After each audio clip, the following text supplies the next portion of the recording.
Stock market में अक्सर stocks एक साइकिल फॉलो करते हैं। पहले बेस यानी कि स्टेज 1, फिर स्ट्रॉन्ग अप ट्रेंड यानी कि स्टेज 2, उसके बाद टॉप स्टेज 3 और फिर फॉल या करेक्शन स्टेज 4। स्टैन वाइनस्टाइन, एक अमेरिकन स्टॉक मार्केट ट्रेडर के स्टेज एनालिसिस के मुताबिक सबसे इंटरेस्टिंग फेज वही होता है जब स्टॉक गिर रहा होता है लेकिन कंपनी का बिजनेस क्वाइटली तैयारी कर रहा होता है नेक्स्ट ग्रोथ के लिए। इसी कॉन्टेक्स्ट में कैपेक्स स्टोरी इंडियन मार्केट्स को एक नई डायरेक्शन दे रही है। फर्स्ट हाफ फाइनेंशियल ईयर 26 में पब्लिक और प्राइवेट दोनों सेक्टर्स में इन्वेस्टमेंट साइकिल को पिकअप दिया है, जो फ्यूचर ग्रोथ के लिए एक स्ट्रॉन्ग सिग्नल है। और इसी लेंस से आज के वीडियो में हम 3 स्टॉक्स को डिकोड करेंगे, जहां कैपेक्स, स्ट्रॉन्ग ऑर्डर बुक्स और management guidance next growth phase का बेस बना रहे हैं। एफएमसीजी, एवी और वायर्स एंड केबल सेक्टर से साथ ही उनके टेक्निकल चार्ट्स को समझकर प्राइस एक्शन का कॉन्टेक्स्ट भी एक्सप्लेन करेंगे।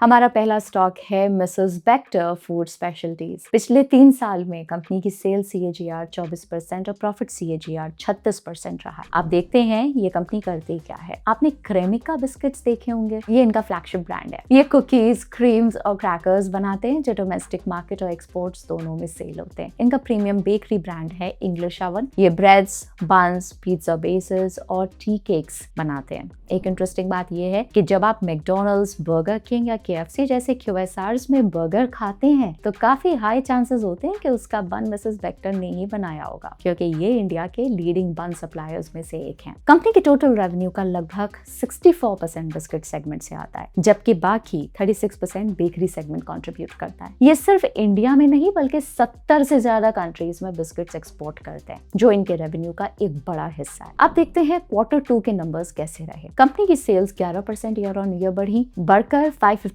CR रही Q2 में। ऑपरेशनल प्रॉफिट या EBITDA 69 CR रहा, जिसमें slight decline -1.4% year on year देखा गया। मार्जिन्स 13% पर रहे। नेट प्रॉफिट 37 CR रहा, जो पिछले साल से 5% कम है। प्रॉफिटेबिलिटी क्यों कम हुई? मैनेजमेंट ने इसके पीछे 3 मेन रीजंस बताए। गवर्नमेंट ने कुछ DGFT export incentives temporary hold पर रखे हैं, जिसका इम्पैक्ट मार्जिन्स पर आ गया। डोमेस्टिक मार्केट में GST रेट्स 18% से 5% हुए, लेकिन ट्रेड पार्टनर्स ने प्राइसेस एडजस्ट होने तक बाइंग स्लो कर दी, जिससे सितंबर की सेल्स पे थोड़ा इंपैक्ट पड़ा। एक्सपोर्ट फ्रेट कॉस्ट रेवेन्यू के साथ क्लब होने की वजह से नंबर्स में वेरिएशन दिखा। ग्रोथ आउटलुक देखें तो कंपनी का कैपेक्स साइकिल फाइनेंशियल ईयर 26 के लिए अप्रोक्सीमेटली 400 करोड़ का है। अप्रैल 27 तक इनकी मैन्युफैक्चरिंग कैपेसिटी 30% बढ़ जाएगी और फाइनेंशियल ईयर 27 से सिर्फ मेंटेनेंस कैपेक्स अप्रोक्सीमेटली 100 करोड़ ही लगेगा। अभी EBITDA मार्जिन 12 से 13% के रेंज में है और मैनेजमेंट का गाइडेंस है कि फाइनेंशियल ईयर 27 तक मार्जिन्स को 14 से 15% तक ले जाकर सस्टेनेबली मेंटेन किया जाए। कंपनी का टारगेट है कि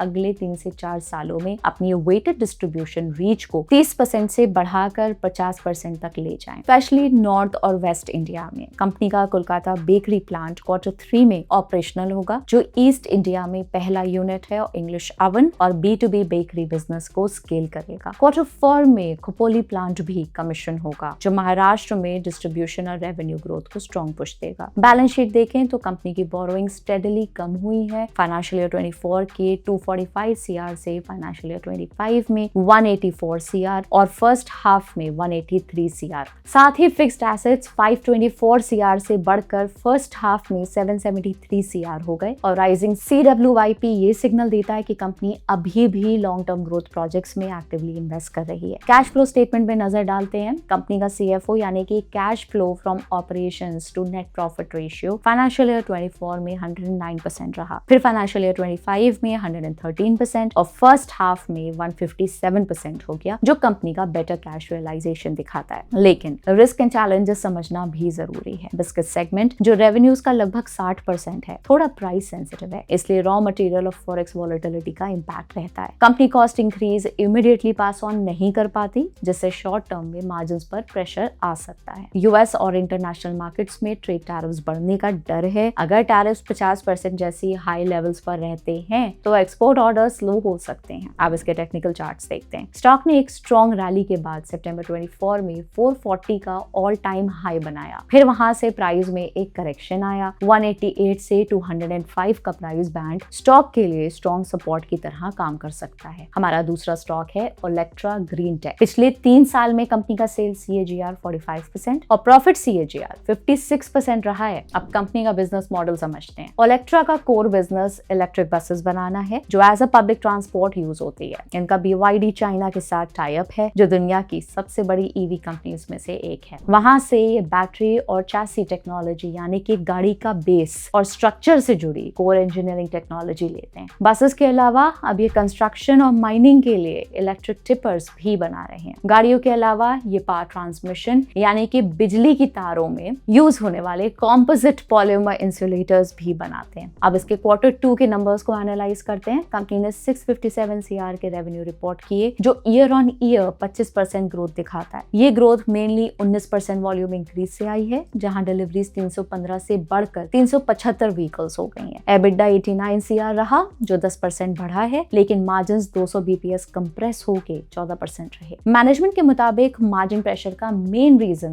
प्रोडक्ट मिक्स रहा। इस क्वार्टर लो मार्जिन बसेस ज्यादा बिकी और एम्प्लॉय कॉस्ट भी बढ़ गए। कंपनी ने 12 से 14% मार्जिन रेंज को अपनी हेल्दी और सस्टेनेबल रेंज बताया है। अब देखते हैं कंपनी की फ्यूचर ग्रोथ कहां से आएगी। कंपनी के पास 9000 से ज्यादा इलेक्ट्रिक बसेस का स्ट्रॉन्ग ऑर्डर बुक है जो स्ट्रॉन्ग रेवेन्यू विजिबिलिटी देता है। इनका नया ग्रीन फील्ड प्लांट पार्शियली शुरू हो चुका है। अभी इनकी कैपेसिटी 2500 गाड़ियां पर ईयर है जो डिमांड बढ़ने पे 5000 और फ्यूचर में 10,000 तक स्केल की जा सकती है। कंपनी Q4 तक ब्लेड बैटरी टेक्नोलॉजी वाली बसेस लॉन्च करेगी। ये ज्यादा सेफ, लॉन्ग लास्टिंग और कॉम्पैक्ट EV बैटरी है जो एफिशिएंसी बढ़ाकर मार्केट में कंपनी को क्लियर एज देगा। बैलेंस शीट देखते हैं। कंपनी की बोरोइंग्स फाइनेंशियल ईयर 24 से first half of financial year 26 तक 3x बढ़ गई हैं और date to equity ratio 0.13x से 0.33x पर आ गया है। ये लेवल अभी मैनेजेबल है लेकिन बोरोइंग्स का ग्रेजुअल इंक्रीज इन्वेस्टर्स को ट्रैक करते रहना चाहिए। फिक्स्ड एसेट्स फाइनेंशियल ईयर 24 के 330 CR से फर्स्ट हाफ में 402 CR हो गए हैं मतलब 22% ग्रोथ। साथ ही कैपिटल वर्क इन प्रोग्रेस में 188% का शार्प जंप आया है 72 CR से 207 CR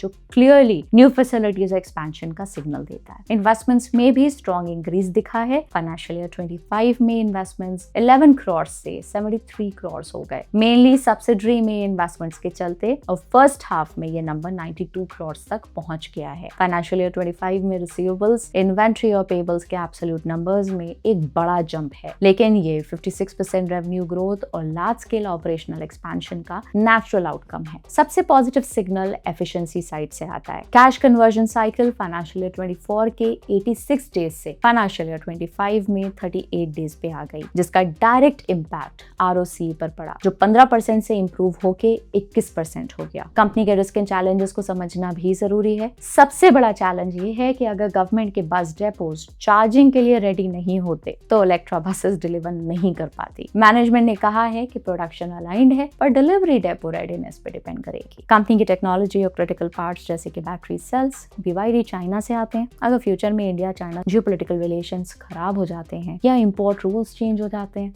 तो सप्लाई चेन पर असर पड़ सकता है। अब इसके टेक्निकल चार्ट्स देखते हैं। स्टॉक ने एक स्ट्रॉन्ग रैली के बाद फरवरी 24 में 2222 का ऑल टाइम हाई बनाया। फिर वहां से प्राइस में एक करेक्शन आया है 964 से 1018 का प्राइस बैंड स्टॉक के लिए स्ट्रॉन्ग सपोर्ट की तरह काम कर सकता है। हमारा आखिरी स्टॉक है के इंडस्ट्रीज। पिछले 3 साल में कंपनी के सेल्स CAGR 19% और प्रॉफिट CAGR 23% रही है। लेकिन की इंडस्ट्रीज क्या करती है? कंपनी घरों के लिए पतले हाउस वायर से लेकर बड़ी फैक्ट्रीज और पावर प्लांट्स के लिए एक्स्ट्रा हाई वोल्टेज केबल्स बनाती है। इनका 2100 डीलर्स का एक बड़ा नेटवर्क है। कंपनी के इंस्टीट्यूशनल सेगमेंट में clients oil and gas, railways, metro, data centres और रियल एस्टेट जैसे सेक्टर से आते हैं और केबल्स के साथ साथ सब स्टेशंस और डिस्ट्रीब्यूशन लाइंस जैसे टर्न की प्रोजेक्ट्स भी एग्जीक्यूट करते हैं जो बिजनेस को डाइवर्सिफाइड डिमांड देता है। कंपनी सिर्फ इंडिया में ही नहीं बल्कि 60 से ज्यादा कंट्रीज में अपने प्रोडक्ट्स एक्सपोर्ट करती है। फर्स्ट हाफ में कंपनी का रेवेन्यू मिक्स बैलेंस्ड रहा। 53% रिटेल, 31% इंस्टीट्यूशनल क्लाइंट्स और 16% एक्सपोर्ट से आया। As as of Q2 of financial year 26 company के पास 3,845 करोड़ का स्ट्रॉन्ग ऑर्डर बुक है, जो फाइनेंशियल ईयर 25 के रेवेन्यूज का 39% है। अब देखते हैं Q2 के नंबर्स कैसे रहे। सेल्स 19% ईयर ऑन ईयर बढ़कर 2,726 CR रही।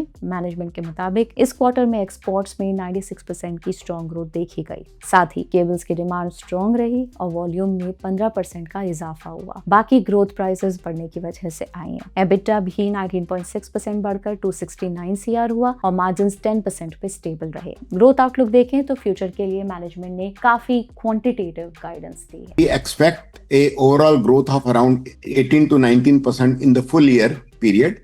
And I think the demand is pretty strong, and I see no challenge in achieving the growth trajectory in the second half as well. Company Gujarat के सानंद में एक green field plant लगा रही है, जिसमें 1900 करोड़ का कैपेक्स हो रहा है। फुल्ली ऑपरेशनल होने पर यह प्लांट लगभग 6000 करोड़ का एडिशनल रेवेन्यू पोटेंशियल ऐड करेगा। इस एक्सपेंशन को फंड करने के लिए 2000 करोड़ का QIP रेज किया गया है, ताकि कंपनी डेट फ्री रहकर ग्रोथ एग्जीक्यूट कर सके। CFO के मुताबिक सानंद प्लांट फाइनेंशियल ईयर 27 में 2000 से 2500 करोड़ का रेवेन्यू कंट्रीब्यूट कर सकता है। कंसोलिडेटेड लेवल पे कंपनी का लॉन्ग टर्म टारगेट है कि अगले 5 सालों में वो 25,000 करोड़ का रेवेन्यू टच करें, जो लगभग 20% की सालाना ग्रोथ होगी। बैलेंस शीट देखें तो कंपनी के फिक्स्ड एसेट्स फाइनेंशियल ईयर 24 के 770 CR से बढ़कर फर्स्ट हाफ में 1128 CR हो गए हैं। साथ ही company capital work in progress financial year 24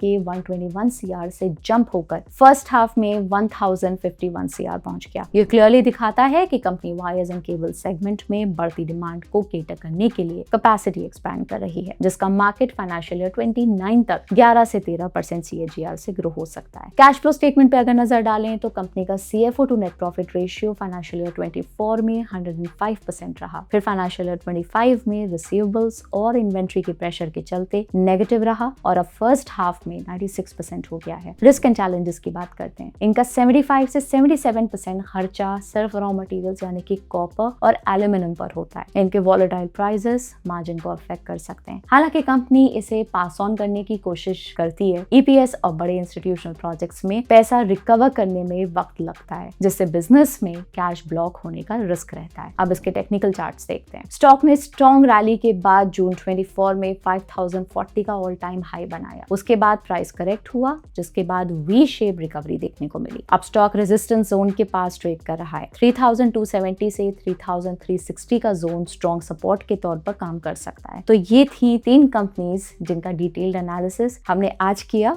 जहां capex plans, order book strength, management guidance से फ्यूचर ग्रोथ का क्लियर डायरेक्शन समझ में आता है। ऐसे ही और in depth company deep dives के लिए हमारे चैनल के साथ बने रहें और कमेंट्स में अपना फेवरेट स्टॉक हमें जरूर बताएं। हम आपको एक बार फिर याद दिला दें, ये वीडियोस कोई रिकमेंडेशन नहीं है। कोई भी स्टॉक में इन्वेस्ट करने से पहले अपनी खुद की रिसर्च जरूर करें। इसे किसी भी तरह की कोई फाइनेंशियल एडवाइस ना समझें।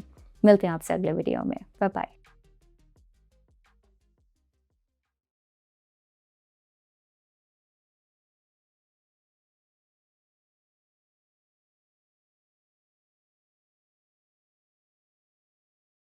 Investment in securities market are subject to market risks. Read all the related documents carefully before investing. Please read the risk disclosure documents carefully before investing in equity shares, derivatives, mutual fund, and or other instruments traded on the stock exchanges.